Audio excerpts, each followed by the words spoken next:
Sebelumnya aku ucapin terima kasih buat kamu yang udah ngeklik video ini dan kali ini nih ya, kayaknya udah bulan ber dan biasanya di akhir ber itu kita berliburan ya.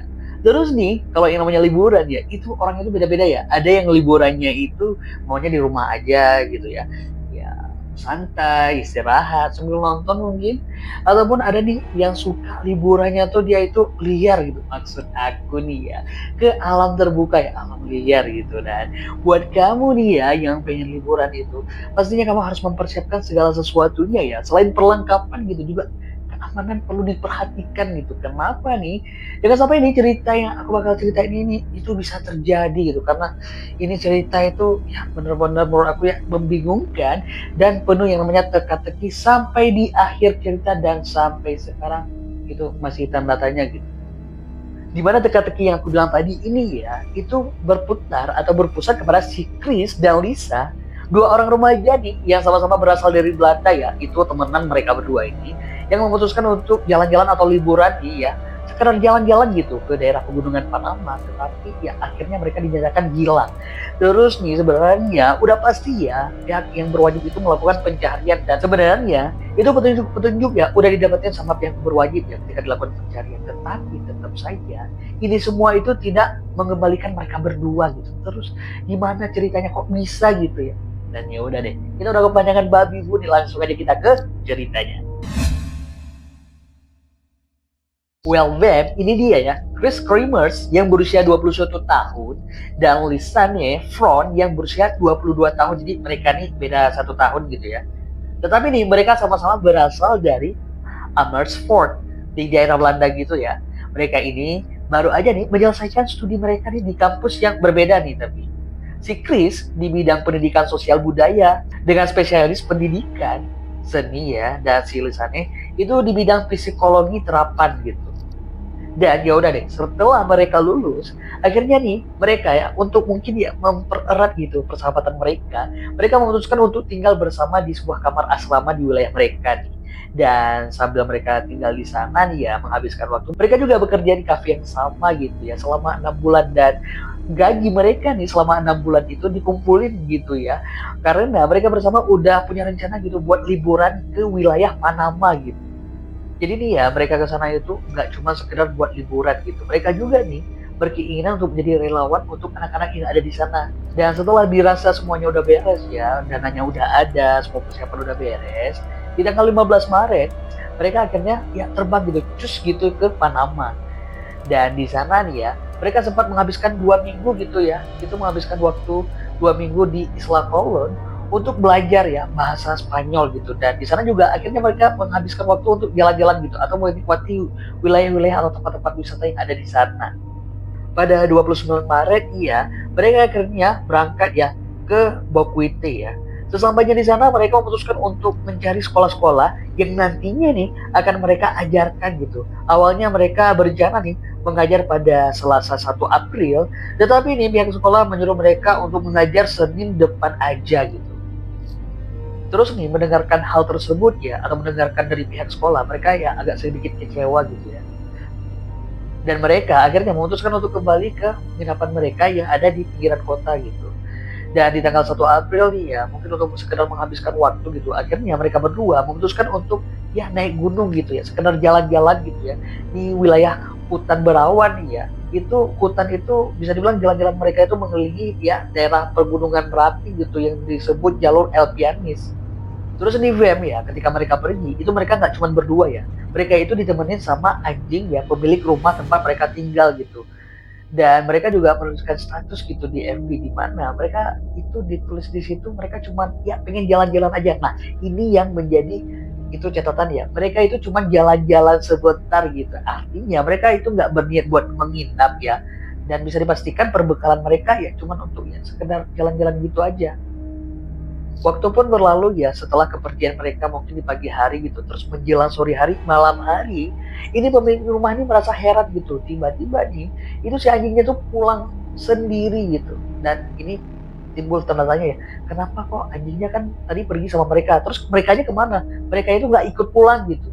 Dan ya udah deh ya, itu pemilik rumah itu mulai khawatir atau curiga ya, terus yang mencoba mencari mereka di sekitaran rumah gitu, tapi nggak ketemu di mana posisi mereka, atau ya mereka nggak ada di sekitar rumah gitu. Waktu pun berlalu dan akhirnya pastinya orang tua si Lisa sama si Chris nih itu bertanya-tanya gitu ya, kira-kira gimana atau kenapa ini anak-anaknya itu nggak ngasih kabar gitu.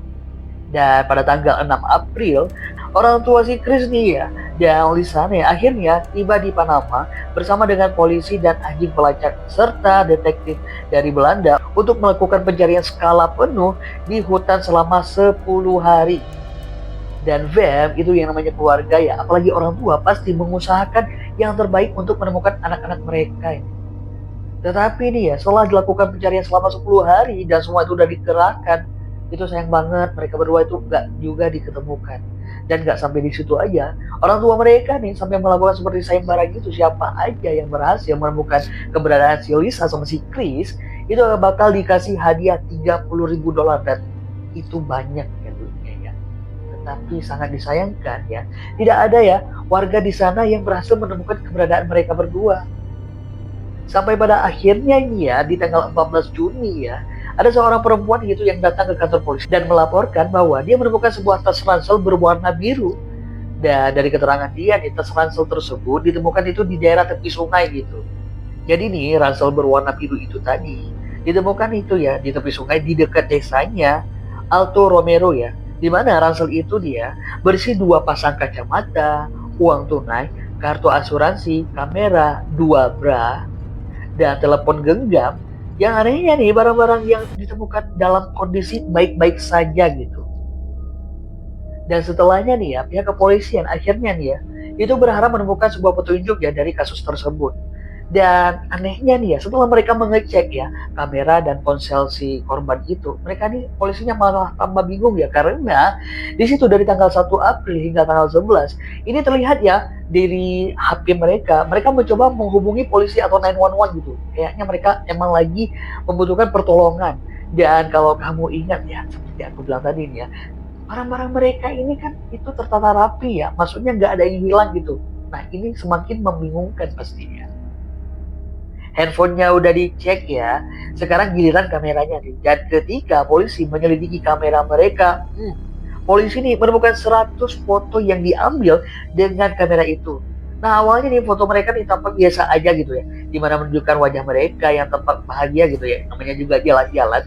Tetapi nih lama kelamaan foto mereka semakin tampak gelap dan terlihat mereka seperti sedang berada di dekat sungai atau jurang. Dan ada juga nih foto lainnya yang menunjukkan bagian rambut belakang kepala Chris.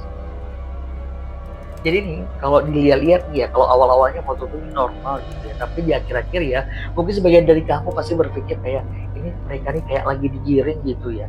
Terus kok bisa gitu? Siapa yang menggiring mereka? Well, coba kamu komen di bawah. Dan ya udah deh ya, nggak pakai babi bu lagi. Akhirnya polisi memutuskan untuk datang ke tempat ransel mereka ditemukan. Sesampainya di sana, polisi menemukan celana pendek miliknya si Chris yang terlipat rapi gitu ya di atas batu. Setelah 2 bulan kemudian, polisi menemukan tulang panggul manusia dan sepatu boot. Di mana saat diperiksa, ternyata di dalamnya masih ada kaki yang mulai kondisinya tuh mulai membusuk. Penyelidikan pun akhirnya diperluas oleh pihak kepolisian dan di sepanjang jalan itu ya polisi menemukan ya di sepanjang tepi sungai itu polisi menemukan 33 tulang ya yang tersebar gitu, dan akhirnya polisi memutuskan untuk melakukan ya pengecekan DNA dan akhirnya ini nih yang sangat menyedihkan ya. Akhirnya dikonfirmasi bahwa DNA atau tulang-tulang itu tadi miliknya si Chris dan si Lisane gitu. Dan nggak sampai di situ aja nih ya, ternyata nih ya korbannya itu yang ditemukan itu bukan si Chris sama si Lisane aja nih ya, tetapi ya ada 3 korban yang lainnya ya yang selain mereka berdua gitu. Jadi bukti-bukti atau ya barang-barang atau tulang-tulang yang ditemukan itu bukan cuma milik si Chris sama si Lisane aja gitu. Dan setelah sekian lama nih ya kasus ini berjalan ya, pada akhirnya pihak kepolisian memutuskan bahwa hilangnya nyawa mereka berdua itu karena kecelakaan ya. Tetapi banyak juga ya yang akhirnya itu berspekulasi bahwa itu bukan karena kecelakaan ya, tapi karena hal-hal lainnya nih. Ada yang beranggapan bahwa mereka itu menjadi sebuah korban ya, penculikan atau pencurian organ gitu ya. Ada juga yang merasa bahwa mereka ini atau beranggapan mereka ini menjadi korban dari kanibalisme, dan masih banyak nih hal-hal atau kecurigaan-kecurigaan lain nih yang menyelimuti kasus ini. Dan yang jelas nih ya, yang menjadi tanya-tanya adalah apa yang terjadi sebenarnya kepada mereka, dan ini nggak pernah terjawab sampai sekarang. Well, them ya, mungkin ya, kenapa sampai saat ini ya masih orang itu bertanya-tanya gitu atau menjadi teka-teki, karena ya kalau pihak kepolisian mengatakan kalau ini mereka kecelakaan gitu ya, biasanya gitu ya. Itu jasad mereka itu ya walau minimal ya di satu tempat gitu ya. Misalkan kepleset kayak jatuh ke jurang, itu kayaknya itu masih di satu tempat gitu walaupun nggak utuh aman gitu. Tetapi yang menjadi tanda tanya terbesar nih ya, itu tulang-belulang mereka itu ditemukan tuh tersebar gitu. Dan seperti aku bilang tadi, yang paling bertanya-tanya itu tanda tanya besar, kenapa itu masih ada potongan bagian tubuh di sepatu bootnya. Dan ya udah di web buat family ya, fam yang mungkin ada jiwa-jiwa detektif gitu, ayo coba komen di bawah kalau menurut kamu itu kenapa gitu. Well, Web, itu tadi ceritanya ya tentang The Panama Girls ya. Semoga nih ya hal seperti itu tidak terulang lagi nih, dan buat kamu-kamu yang pengen liburan gitu ya. Jangan lupa gitu terus ya berkabar dengan family kamu ya, dengan Web ya. Dan aku minta maaf nih ya kalau ada kesalahan-kesalahan kata dan kesalahan-kesalahan lainnya, aku minta maaf. Dan aku mohon bantuannya buat like, comment, dan subscribe. Sampai jumpa lagi nih di cerita-cerita yang lainnya di Aji Web, because you my family. Bye-bye.